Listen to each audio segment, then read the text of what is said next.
Assalamualaikum warahmatullahi wabarakatuh. Ya, sahabat tani, sampai ketemu lagi dengan saya. Apa kabar? Mudah-mudahan semua kondisi sehat ya.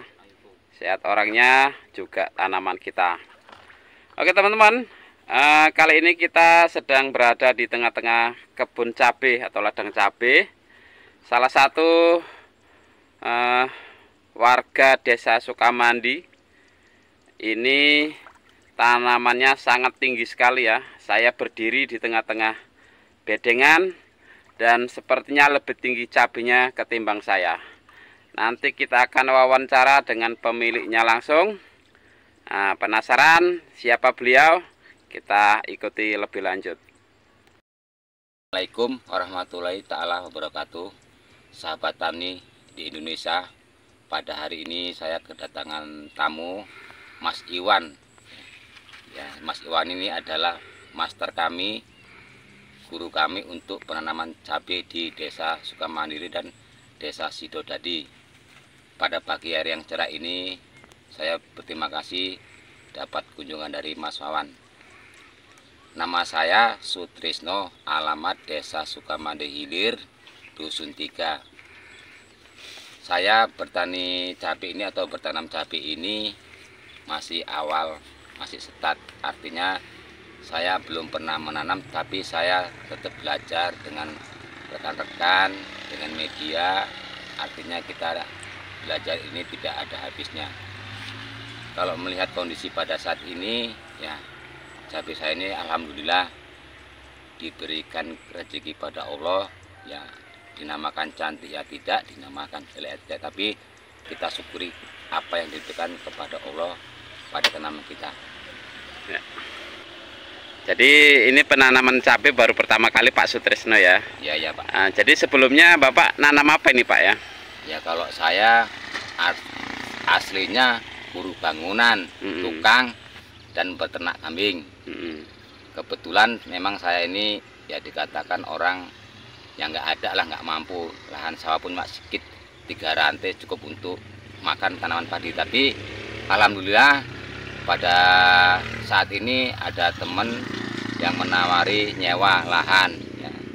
Jadi saya pikir-pikir, kebetulan saya pun nggak ada modal, makanya saya jual kambing saya sekitar kurang lebih 12 ekor untuk modal tanam cabai. Dan alhamdulillah pada saat ini tanaman kita mulai bagus ya kan. Tetapi pada awal-awalnya saya agak kebingungan juga.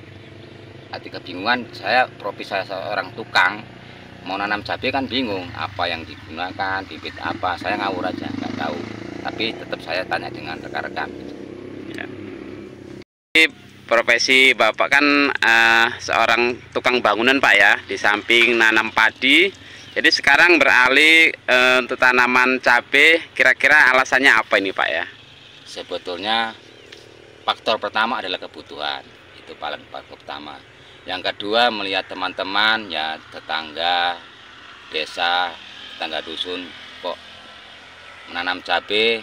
Artinya hasil saya nukang 1 tahun dengan penghasilan beliau menanam kurang lebih 3 rantai kok melebihi target yang saya dapatkan.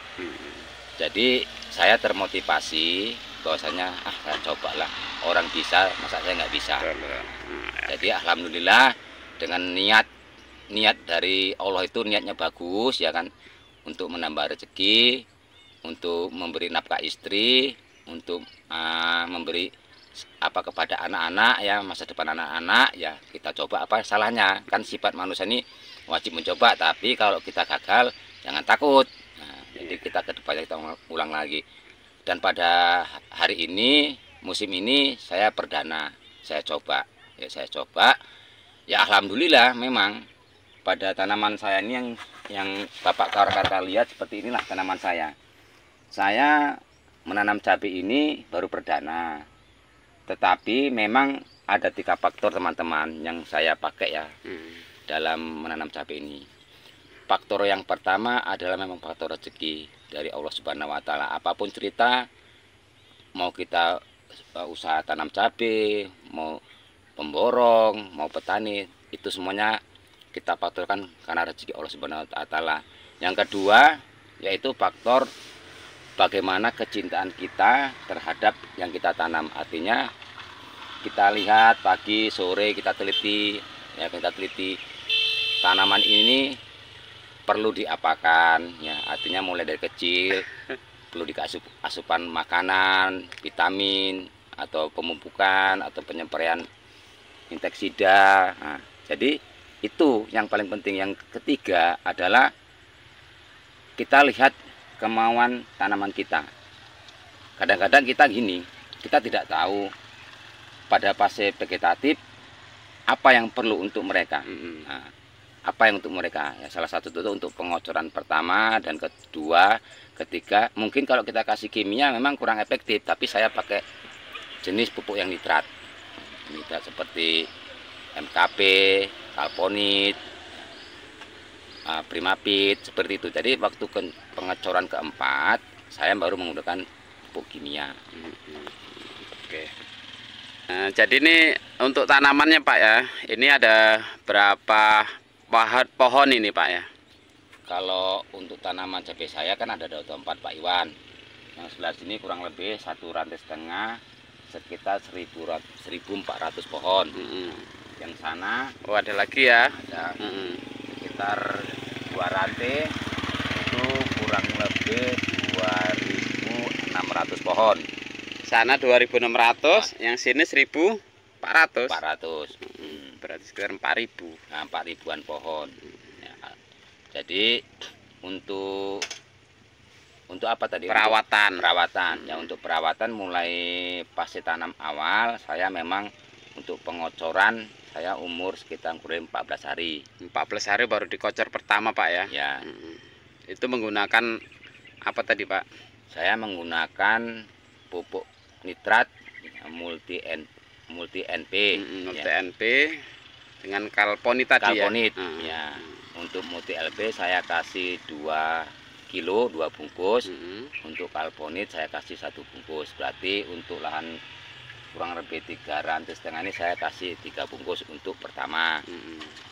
Dan untuk pengocoran kedua saya kasih restan waktu kurang lebih seminggu. Jarak seminggu. Dengan pupuk sama juga? Sama, saya pakai multi NP. Itu saya kasih tambah 3 bungkus. Kalponitnya saya tambah jadi 2 bungkus. 2 bungkus. Berarti ada ketingkatan 2 per kilo. Jadi 5 bungkus. Itu untuk pengocoran kedua. Untuk pengocoran ketiga saya ganti, ya, nggak pakai multi NP lagi, saya pakai Primapit dengan Kalponit. Dengan ukuran untuk Primapit saya kasih 4 kilo atau 4 bungkus. Kalponit tetap pakai 3. Dan saya campurin pupuk kimia 1 kilo yaitu Yara 1616. Nah, itu untuk supaya nanti pengocoran keempat biar nggak kaget ya. Dia biar adaptasi. Adaptasi. Mungkin itu untuk saat pengocoran. Kalau untuk perawatan masalah hama, kutu, trip, ulat, itu mungkin pada musim ini ya sangat luar biasa serangan trip ya. Pada saat musim panas kemarau di Desa Sukamandi saya menggunakan yaitu yang pertama saya produk unggulan saya Prometin, ya. Yang kedua rolling saya pakai Samit. Yang ketiga saya pakai Deltamax. Jadi sistem saya pakai untuk Prometin saya pakai 2 kali selang waktu 3 atau 2 hari selangnya. Setelah dapat 3 hari saya pakai Prometin lagi, ya kan? Saya pakai Prometin, tetap saya campuri di situ untuk inseksida ulat. Saya pakai yang murah-murah dulu karena kan masih tahap awal, ya. Pakai fungsida juga, ya. Nah, jadi setelah itu dapat Prometin 2 baru saya rolling ke Samit. Nah, Samit satu kali pakai, artinya 1 kali pakai ini misalnya 2-2-1. Nah, nanti ini yang penyemprotan ketiga saya pakai Samit. Udah dapat 3 hari saya rolling lagi ke Deltamax. Deltamax ya sama lah seperti kita kasih campur inseksida ulat, ya fungsida kita tetap campur. Nah, udah itu kembali lagi kita penyepraian kelima ya kita pakai Prometin lagi. Jadi di rolling-rolling agar hamanya nggak kebal gitu Pak ya. Ya, karena kan musim sapi ini kan memang diperlukan kecerdasan seorang petani ya. Akhirnya kalau kita pakai yang itu aja mungkin 1-2 kali dia mati, tapi mungkin nanti yang tertinggal kita semprot pakai yang itu lagi, mungkin ya dari kekebalan imun dia.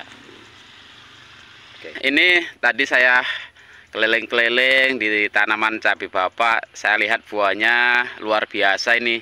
Dari bawah atas kayaknya nyurucuk lengket ini buahnya. Kira-kira ada ini resepnya dibagi buat teman-teman petani cabai di Indonesia ini. Ya. Nah, terima kasih Mas Iwan ya. Ya sebetulnya saya juga masih pernah bukan pada, cuma saya artinya suka mengamati sesuatu. Nah, ya pada masa ini ya Mas Iwan, musim kemarau yang sangat panjang ini ya kan, El Nino ini. nah, El Nino. Jadi rata-rata teman-teman yang nanam cabai pada sambat, ya kan, sambat bunga pentil pada rontok. Pada saat awal saya pun ada kerontok tapi masih dalam ukuran standar lah kan gitu kan. Jadi saya juga belajar ya kan di media sosial sebenarnya apa ya kan. Jadi saya pada itu ngikuti sesuatu media sosial bahwasanya kalau memang kerontokan buah itu disebabkan pertama ya mungkin kurang nutrisi, tapi yang penyebab utama itu adalah kalsium. Jadi saya gunakan waktu itu kalsium matokal ya kan, atau super blue. Jadi saya sampaikan seminggu 2 kali, saya campur dengan boron yang kadar boronnya itu tinggi juga sekitar 88%, dan kalsiumnya itu nggak salah sekitar 90%. Nah, jadi saya spraykan seminggu 2 kali. Karena gini Mas Iwan ya, kalau kita keguguran pentil buah atau bunga, rata-rata di tangkai awal itu menguning dia. Ya betul, nah, menguning. Nah, di situ berarti tanaman kita kurang kalsium. Jadi kalau udah tangkainya kuning, ya otomatis kena panas tinggi ya gogrok, rontok kan itu. Jadi saya spraykan itu sampai yang tanda-tanda kuning itu hilang. Nah, dicampur apa sendiri itu Pak nyemprotnya? Karena gini ya, mungkin ini juga ya kita sharing sama teman-temannya bahwasanya kalau kalsium ini itu kan sifatnya antagonis ya. Kalau bisa dia tunggal, artinya kalaupun kita campur dengan inseksida, dengan fungisida, nanti daya kuat inseksida sama fungisida itu menjadi lemah. Kalau 100% menjadi turun menjadi 40%, jadi nggak efektif. Tapi kalau kita tunggal, mudah-mudahan aman untuk. Jadi kadang-kadang gini Mas Iwan, petani inteksku sama punyamu sama, tapi punyaku nggak mati kan gitu. Nah, mungkin itulah kesalahan, bukan kesalahan sebenarnya, bukan kesalahan, artinya kurang pahaman kurang jeli kita bahwasanya membuka media sosial bahwasanya kalau kita campur dengan sifatnya kalsium, dia akan sifatnya mengikat, dia nggak bisa bebas tadi inseksi. Makanya dia hama tadi seharusnya dari tembak 1000 peluru jadi cuma 100 peluru, jadi kan nggak efektif. Nah itu aja teman-teman ya. Jadi Pak Sutrisno ini walaupun baru pengalaman pertama menanam cabai, namun dia tidak serta-merta menanam cabai ikut-ikutan dengan kawan-kawan yang lain. Beliau banyak belajar dari rekan-rekan yang ada di Desa Sukamandi, kemudian belajar juga dari media sosial, mungkin dari YouTube ataupun komunitas lain. Jadi akhirnya tanaman Pak Sutrisno bisa luar biasa seperti ini. Betul Pak ya? Ya betul Mas, betul sekali Mas Wan. Karena kita sifat belajar ini nggak akan habis. Artinya gini, beda di dunia ini nggak ada orang yang bodoh, nggak ada orang yang gagal. Tapi yang ada orang nggak mau mencoba dan orang nggak mau belajar, itu aja. Kalau yang bodoh nggak ada. Oke, mantap. Yang terakhir ini Pak, harapan Bapak selaku petani cabai kira-kira apa ini Pak? Ya kalau menurut saya dan mungkin juga menurut teman-teman sama versinya ataupun motivasinya sama saya. Artinya gini, kalau petani cabai ini jangan ditanya dulu hasilnya, coba ditanya modalnya. Jadi kalau modal cabai ini memang luar biasa. dalam ukuran peranti pada saat yang hama serangan ini mungkin bisa mencapai angka 4 juta atau 5 juta per Perantainya peranti. 400 meter persegi. 400 meter persegi itulah modalnya sekitar kurang lebih 4 atau 5 juta. Jadi saya harapkan ya kan kepada pemerintah setempat atau khususnya pemerintah pusat bahwasanya kebutuhan cabai adalah kebutuhan pokok untuk rumah tangga. Jadi untuk harga ya kami sama-sama mohonkanlah kebijaksanaan pemerintah bahwasanya harga jual dari cabai ini ya kami harapan petani cabai semua bahwasanya kalaulah di angka mungkin 30.000 35.000 kita masih bisalah, artinya itu meningkatkan motivasi petani cabai untuk kedepannya menambah lagi. Tapi kalau namanya harga udah di bawah pecahan 10 atau 7.000 8.000 lesu Pak, lesu banget karena nggak sesuai dengan modal. Iya. Itu. Oke. Jadi kalau sekarang ini alhamdulillah di daerah kita ya teman-teman ya, sudah kemarin tuh kita jual 40.000 38.000. Jadi mudah-mudahan harganya tetap stabil dari awal hingga finish nanti tanaman cabai punya kita, punya Pak Sutrisno dan semua warga di Desa Sukamandi dan Sidodadi. Oke Pak ya, terima kasih buat pengalaman dan wawancaranya, sangat luar biasa. Mudah-mudahan bermanfaat bagi seluruh petani cabai Indonesia. Amin. Salam sehat, salam sukses petani Indonesia. Assalamualaikum warahmatullahi wabarakatuh. Waalaikumsalam.